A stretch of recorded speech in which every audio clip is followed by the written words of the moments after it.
चौपाल रे सब बड़ा बडेरा, सब बड़ा बडेरा वो जी, सब लोग लगाया वो जी, ठाकरिया ने समझा वो जी।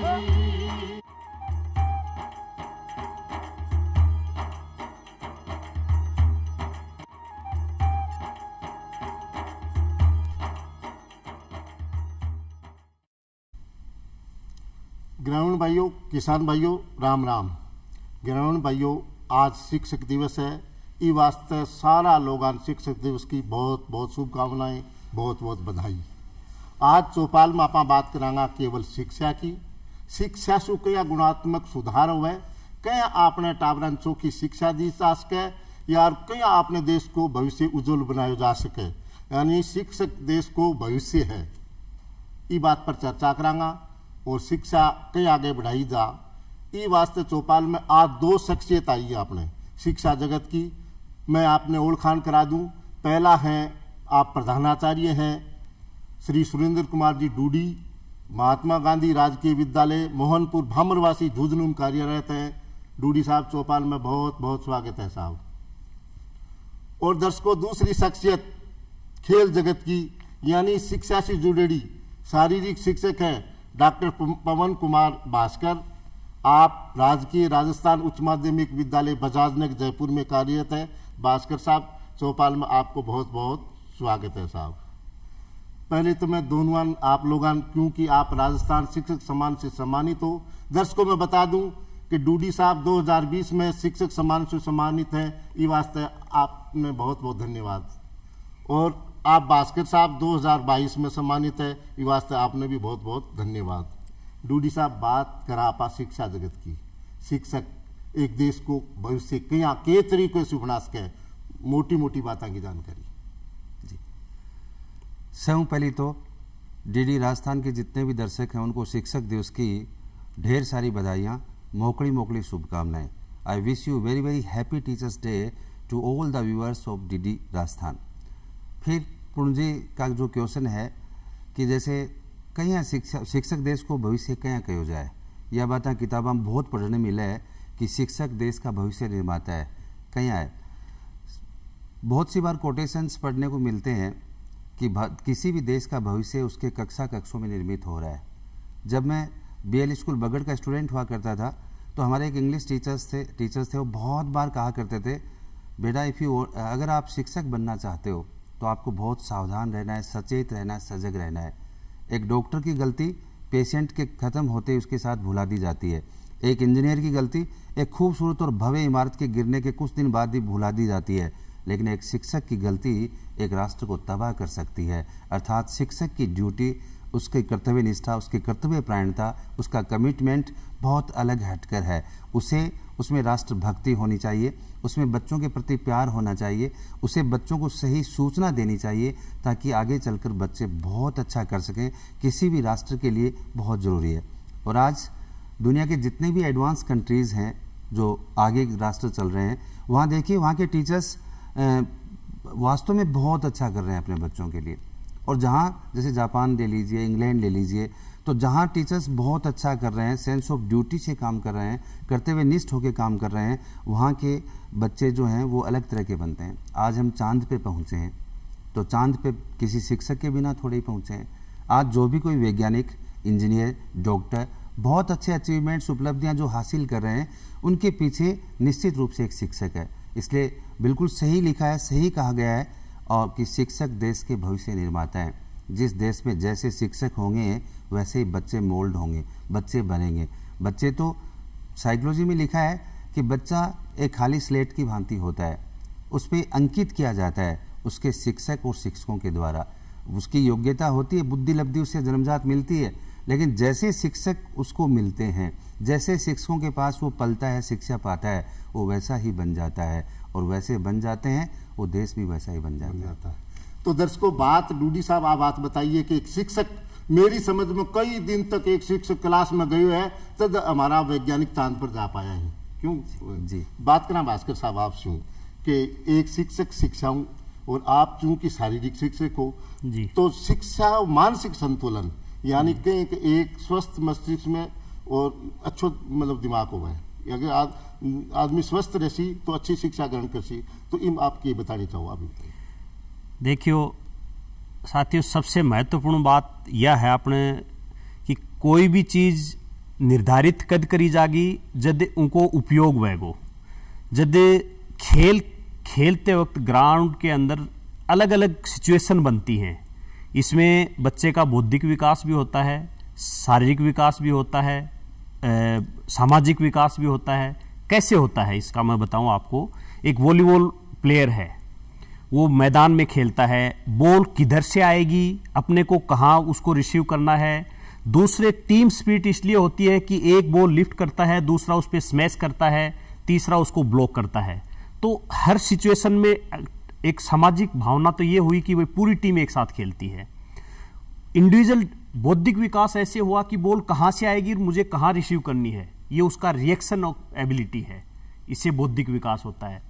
शारीरिक विकास उस दौरान वो जंप लेगा, आगे मूवमेंट करेगा, पीछे मूवमेंट करेगा, तो उसका शारीरिक विकास भी होगा। तो ये सारी चीज मिलकर बच्चे का सर्वांगीण विकास अगर करना है तो हमें बच्चों को खेलों की ओर अग्रसर करना चाहिए। इससे उसका सर्वांगीण विकास होगा और एक देश, अच्छे राष्ट्र का निर्माण में वो बहुत अहम भूमिका निभाएंगे। तो दर्शकों, भास्कर साहब से बात निकल के आई कि केवल बच्चन पढ़ाकू ही पढ़ाकू मत बढ़ाओ, बिन सागे सागे खिलाओ भी।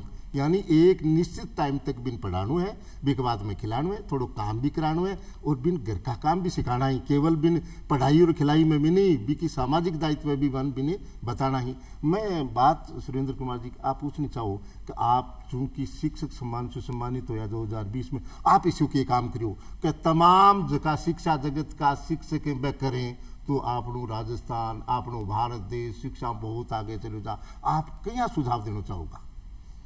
पूर्ण जी, आपने बहुत ही संवेदनशील अतीत के बारे में प्रश्न दाग दिया है। मैंने राजस्थान शिक्षक पुरस्कार प्राप्त करना मेरा एक सपना था और ये सपना साकार हुआ। मेरी प्रीवियस स्कूल पूर्व एक स्कूल थी हमीरी कला, जो झुंझुनू में मंडाव विधानसभा क्षेत्र में पड़ती है। मैं जेपी जानू, जिसे मल्टीपर्पज स्कूल के नाम से जानते हैं झुंझुनू, वहाँ 16 साल व्याख्याता रहा और शहर की तड़क भड़क शानो शौकत से निकल के जब मैं प्रिंसिपल बन के ज्वाइन करने गया तो वहाँ फॉर योर काइंड इन्फॉर्मेशन में रास्ते में से वापस आ गया। मेरे साथी थे, बोले यही स्कूल है। मैंने कहा ये नहीं हो सकती स्कूल, सीनियर स्कूल ऐसा नहीं हो सकता। वहाँ सिर्फ 7 कमरे थे, पशु भेड़ बकरियाँ वहाँ ज़्यादा चल रहे थे, बच्चे वहाँ कम दिखाई दे रहे थे। फिर गांव की चौपाल पे जाके पूछा तो कहा कि स्कूल तो वही है। मैंने ज्वाइन किया लेकिन रात को सो नहीं सका और नहीं सोने के पीछे ये था कि मेरा एक सपना था कि जब मैं प्रिंसिपल बनूंगा तो मैं मेरा स्कूल ऐसा रखूँगा, एक बहुत अच्छे विज़न के रूप में उसे डेवलप करूँगा। लेकिन उस 7 कमरों वाले स्कूल को, जिसमें बच्चे मात्र सैकड़ों की संख्या में भी नहीं थे और उस जोहड़ में पशु भेड़ बकरियां ज़्यादा चल रही थी, तो उसको मैं कैसे डेवलप करूं? सुबह जब उठा तो एक नई ड्रीम के साथ उठा, एक विज़न के साथ उठा कि I have to do it, I can do it and I will do it. Hindi में बताओ इन बात में। सुबह जब उठा तो एक दृढ़ निश्चय के साथ जगा कि मैं कर सकता हूँ, मेरा एक सपना है, मुझे ये करना है और मैं करूँगा। और मैंने किया। क्या खास बात, चेंज क्या किया वो बता रहा हूँ कि जिस स्कूल में लगभग 90 के आसपास छात्र पढ़ा करता, बी स्कूल में 2021 में मदद छोड़ी तो 80 बच्चा झुंझुनू नगर परिषद पढ़ने जाया करता, गाड़ियाँ में बैठ बैठ के, करीब 15 किलोमीटर दूर। बी स्कूल के बाउंड्री को नहीं। MP साहब संपर्क करो, बोले 5 लाख रुपया देश का। MLA साहब संपर्क करो, बोले 5 लाख रुपया देश का। सरपंच साहब बोले मार्कन तो कोटो ही को नहीं। अब 1640 वर्ग मीटर की 4 दीवारी करवानी, बहुत विशाल काम। तो एक साल जैसे ही हुआ, 14 अगस्त को मैं स्कूल में बैठा था, शाम को 15 अगस्त की तैयारी में, तो मुझे 4 दीवारी बनानी थी। कैसे बनाऊं? तो गांव के एक व्यक्ति जो मेरे मोटिवेटर भी रहे थे और मुझे सुना करते थे, मैंने उनसे चर्चा की तो उन्होंने कहा कुछ खास करो। तो मैंने एक स्कीम लॉन्च की, एक ड्रीम, एक प्रोजेक्ट जनता के सामने या भामाशाहों के सामने रखा कि जो इस स्कूल की 4 दीवारी बनाने में सहयोग करेगा वो इस पंचायत का 30 मार्क का भामाशाह कहलाएगा। सुबह 15 अगस्त था और मैंने मोटिवेशनल स्पीच शानदार तरीके से उन सब लोगों के सामने, 500 के आसपास लगभग अभिभावक थे, मैंने कहा पूजे जाएंगे वो लोग जो ये 4 दीवारी बनाएंगे। आपके जो देवी देवता की पूजा होती है उससे कहीं ज़्यादा पूजा उनकी होगी। कहेंगे कि इतनी बड़ी विशाल चारदीवारी और शिक्षा के लिए जिन लोगों ने बनाई, और वो 30 मार्क का भामाशाह कहलाएंगे। फॉर योर काइंड इन्फॉर्मेशन, उस चारदीवारी में दूसरा बड़ा भामाशाह मुझे भी बनना पड़ा, और वो 1640 वर्ग मीटर की चारदीवारी, विशाल चारदीवारी बन के हुई। 450 तक मैंने नामांकन पहुंचाया और 5 साल लगातार 100% बोर्ड परीक्षा परिणाम दिया। और बोर्ड परीक्षा परिणाम में खास बात ये रही कि 2 बेटियां तो मुख्यमंत्री हमारी बेटी योजना में सेलेक्ट हुई, जो कि एक रिकॉर्ड है किसी भी स्कूल से 2 बेटियों के सेलेक्ट होने का। इंदिरा गांधी प्रियदर्शनी अवार्ड बहुत सारी बच्चों को मिला, और 30-30 लैपटॉप प्रतिवर्ष जीत के जाते थे। और आपको बताऊं तो अचरज होगा कि गांव की चौपाल पे स्कूटीज का मेला लगता था, कि स्कूटीज दी जा रही हैं तो 12-12, 10-10 स्कूटी एक साथ गांव की चौपाल पे आती थी। ये सारे के सारे परिवर्तन मेरा मोटिवेशन था, टीचर्स की मेहनत थी और पेरेंट्स का सहयोग था। और इस कारण से हमीरी स्कूल एक ऐसा स्कूल बन गया कि अजय जी पिरामल, जो परिचय के मोहताज नहीं है, उन्होंने बम्बई से अपनी टीम भेजी थी रिकॉर्ड करने के लिए कि नो बैग डे, जो आज राजस्थान करिकुलम का हिस्सा है, उसकी शुरुआत भी हमीरी स्कूल से हुई थी। और वहाँ 12 स्कूल्स का इंटर स्कूल टूर्नामेंट मैंने करवाया था। टीचर्स, स्टूडेंट्स, पेरेंट्स, किसी के पांव जमीन पे नहीं थे। यानी 3 दिन ये टूर्नामेंट चला और वाकई सब ने बहुत लुत्फ उठाया, सब ने बहुत इंटरटेन किया। और एक खास चीज़ कि जैसे मैंने क्या खास किया, इंसेंटिव का प्रयोग बहुत अच्छा कर लेता हूँ। मैंने डिक्लेयर किया पहले दिन प्रार्थना सभा में कि इस स्कूल को मैं कैसे हाइट पे ले जाऊँ, तो प्रार्थना सभा में मैं नित्य बोलता हूँ। मैंने हमीरी में जो पहला भाषण दिया कि रात को मुझे एक सपना आया और सपने में हमीरी स्कूल का नाम छपा हुआ था। सारे मेरी तरफ देखने लग गए। जब मैंने ढंग से देखा तो बोर्ड रिजल्ट प्रकाशित हुआ था और उसमें हमीरी कला नाम बोर्ड में आई थी। जैसे ही मैं स्टूडेंट का नाम देखने लगा तो सपना टूट गया और स्टूडेंट मुझे दिखाई नहीं दिया। सारे स्टाफ वाले, अरुण जी आपको सच कह रहा हूँ, पीछे वाले कमरे में जाके मेरा मजाक बनाने लग गए कि हमीरी कला स्कूल की मेरिट। मैंने कहा मुझे मेरिट तो लानी है। मैंने आगे बढ़ाया कि जो बच्चा जिसका नाम ये होगा उसको मैं मेरी तरफ से चमचमाती स्कूटी दूंगा। अगर लड़का आएगा तो उसे मोटरसाइकिल दूंगा, और लड़की अगर टॉप करेगी 90% से ऊपर ले जाके, भले वो मेरिट में ना आए, तो मैं उसे स्कूटी दूंगा। और मैंने जावत्री कंवर, जो मुख्यमंत्री हमारी बेटी योजना में भी सिलेक्ट हुई और उसने टॉप किया 92% लेके, और मैंने उसको स्कूटी दी। वो स्कूल स्कूटी वाली स्कूल बन गई, वो स्कूल लैपटॉप वाली स्कूल बन गई, वो स्कूल सबसे ज़्यादा अच्छे स्मार्ट स्टूडेंट्स वाली स्कूल बन गई। सब बच्चों के गले में टाई बेल्ट, ID कार्ड, कमर पे बेल्ट, पाँव में जूते। और मैं उनको जैसे चलने का मैंने इतना स्मार्ट वेद बता रखा था कि जब आपको गांव की चौपाल पे कोई देखे तो दूर से पहचान जाए कि हमीरी स्कूल का बच्चा है, हमीरी स्कूल का बच्चा है। लैंग्वेज एफिशिएंसी, एक भी सिंगल स्टूडेंट पूर्ण जी मारवाड़ी नहीं बोलता था। जैसे आज नई एजुकेशन पॉलिसी में तो मदर टंग पे जोर दिया जा रहा है, लेकिन मुझे अच्छा दिखाना था क्योंकि पब्लिक स्कूल से मेरा कंपटीशन था, और पब्लिक स्कूल्स में बच्चे हिंदी तो बोलते हैं और पेरेंट्स कहते हैं कि अंग्रेजी माध्यम में भेज रहे हैं, इसलिए मुझे उसे चेंज करना था। इसलिए मैंने हिंदी या इंग्लिश पे फोकस रखा। तो एक चीज़ों का प्रयास करो जी। तो जितना भी मेरा शिक्षक बंधु, जितना भी प्रिंसिपल बंधु ही बन, मैं कहना चाहूँ कि वह भी वो सपनों देख सके हैं, वह भी लैपटॉप वाली स्कूल बना सके हैं, वह भी स्कूटी वाली स्कूल बना सके हैं। क्यों न वह सुरेंद्र कुमार जी की जगह और वह भी शिक्षक सम्मान से सम्मानित हो सके हैं। भास्कर जी, आप इस गुण से काम करियो, देखो आप भी शिक्षक सम्मान से सम्मानित होया, और आप भी कौन सी प्रेरणा लोगों ने देना चाहो कि वह भी शिक्षक सम्मान से सम्मानित हों और राजस्थान में शिक्षा को आयाम आगे बढ़ पाए। पुरनमल जी, बहुत अच्छा आपने मेरे मन की बात है वो दर्शकों के सामने पूछी है मेरे से, मैं बताना चाह रहा था। मैं 2013 में जब झिझनी पोस्टिंग हुई थी, मैं झालावाड़ से अवार्ड मिला है मुझे। तो उस समय विद्यालय में 125 बच्चे थे और 8 का स्टाफ था, मात्र 5 कमरे थे। उसके बाद वहाँ जब सुबह सुबह जाता था तो वहाँ बच्चे कम मिलते थे और जो वहाँ ड्रिंक का और वो चलन बहुत ज़्यादा था। तो 3-3 टोलियाँ सुबह 7:30 के टाइम में भी मुझे ड्रिंक करते हुए वहाँ मिलते थे। उस गांव की आज आप स्थिति देखेंगे, उस स्कूल से पढ़ा हुआ एक भी बच्चा स्मोकिंग, नशा पता नहीं करता। ये रिकॉर्ड है मेरा उस झिझनी गांव का। इसके अलावा उस गांव में जो भामाशाहों का सहयोग, जो स्कूल आज 12वीं तक स्कूल क्रमोन्नत है, 253 बच्चे उसके अंदर पढ़ रहे हैं। एक सेशन में तो मैंने ये रिकॉर्ड कर दिया, पूरे गांव से एक भी बच्चा प्राइवेट स्कूल में नहीं जाता था। वो सब किस पे? शिक्षकों पे विश्वास था, हमारे ऊपर विश्वास गांव वालों ने किया, और वहाँ के बच्चों ने ऐसा एक जुनून पैदा कर लिया सिर्फ एक शिक्षकों के मोटिवेशन से। एक हमारी 9 की टीम थी, हमें नवरत्न बोला जाता था। आज भी उस गांव के, उस पंचायत के लोग, उस स्कूल से पास आउट बच्चे हैं, वही बच्चे 10वीं और 12वीं के रिजल्ट आसपास के गांवों में, पंचायतों में जाते थे, हमारे स्कूल के बच्चे ही टॉप करते थे। ये सारी उन शिक्षकों की मेहनत थी जो कि ये रंग ला रही थी। उसके बाद साहब शुरू हुई, स्कूल क्रमोन्नत हुआ, तो मैंने एक पेड़ उस स्कूल में, जिसके नीचे एक कुर्सी डलती थी ज्वाइनिंग के टाइम में, तो मुझे लगा यार सरकारी स्कूल जो है उनकी तो पहचान एक हरी भरी और एक अलग पहचान होती है। एक पेड़, उसमें समस्या ये थी कि गेट नहीं था। तो सबसे पहले तो सरपंच साहब थे वहाँ के, लक्ष्मण सिंह जी, उनसे निवेदन करके मैंने गेट लगवाया।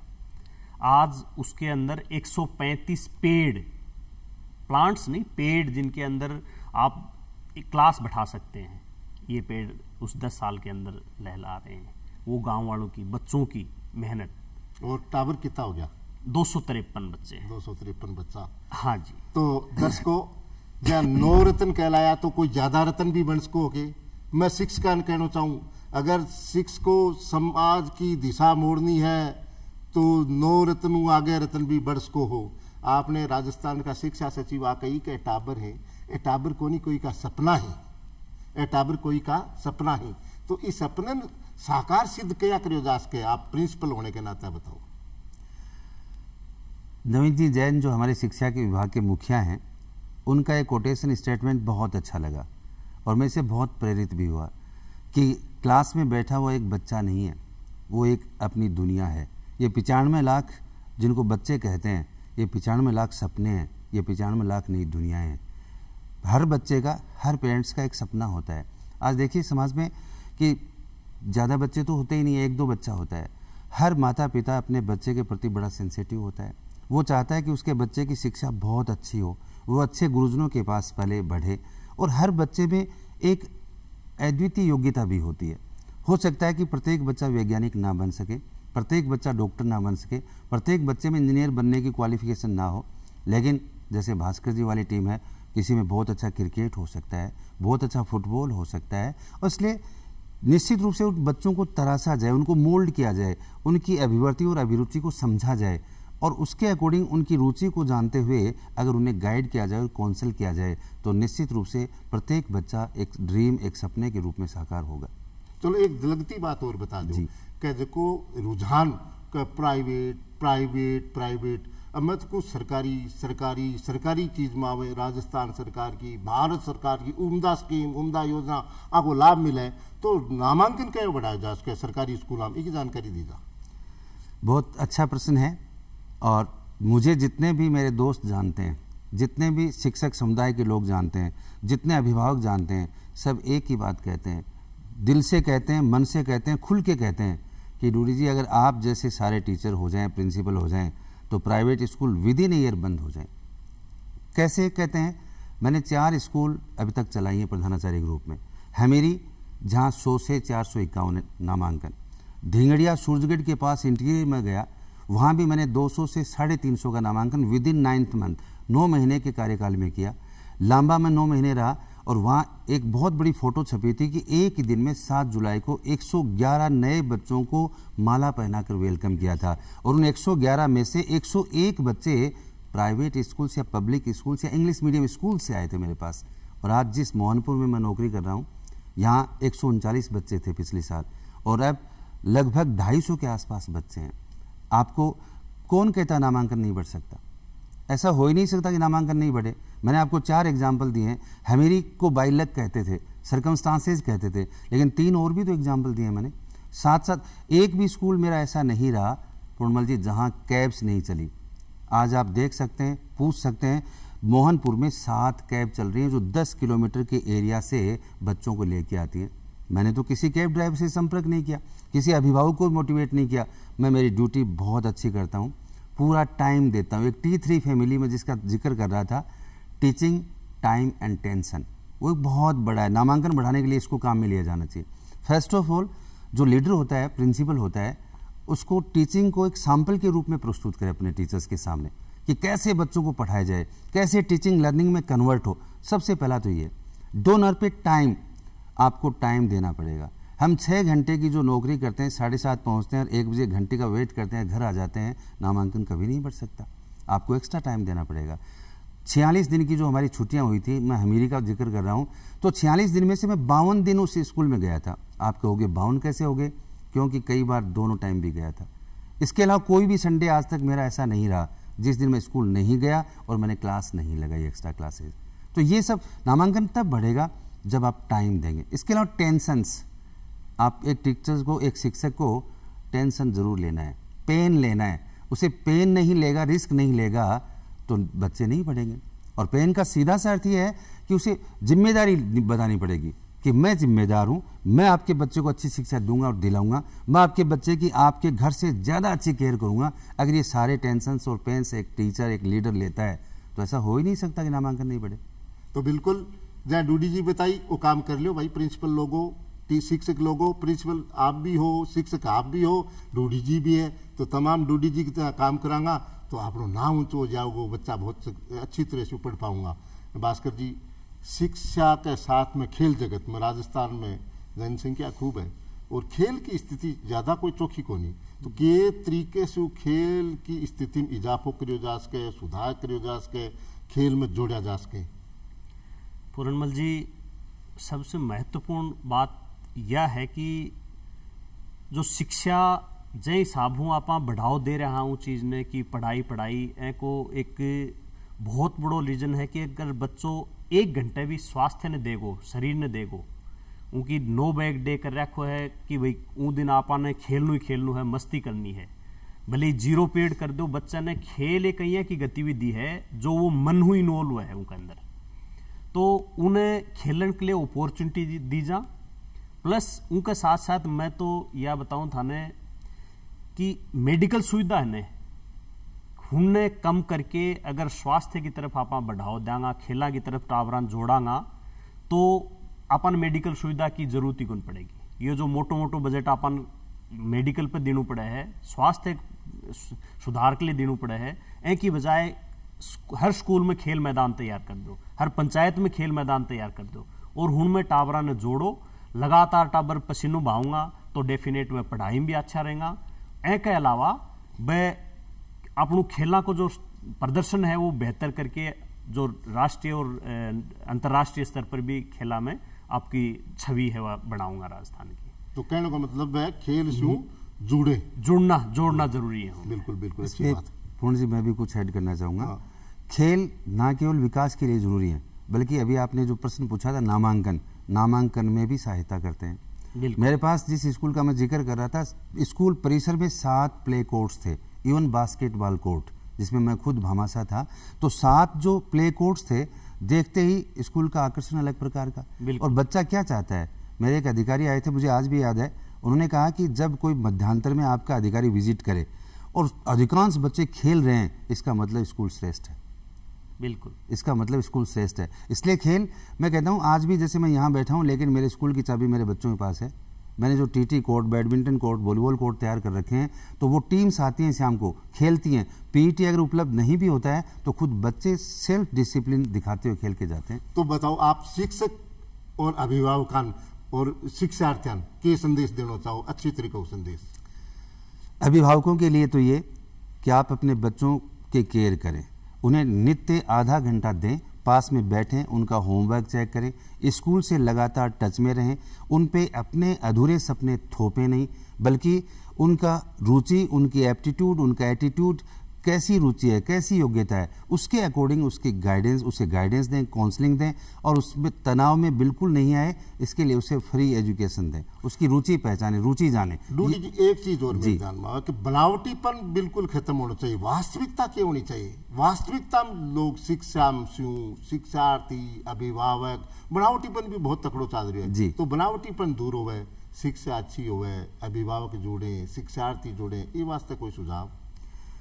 ये वास्ते मनु काम करना पड़े, सौ पलो काम यही है। मैं 2 तारीख ने ज्वाइन करी मोहनपुर, 3 तारीख ने मैं पीटीएम बुलाई। पीटीएम में जेठे 125 बच्चा पढ़े, उनका 52 में से लगभग 45 अभिभावक मेरे सामने मौजूद है।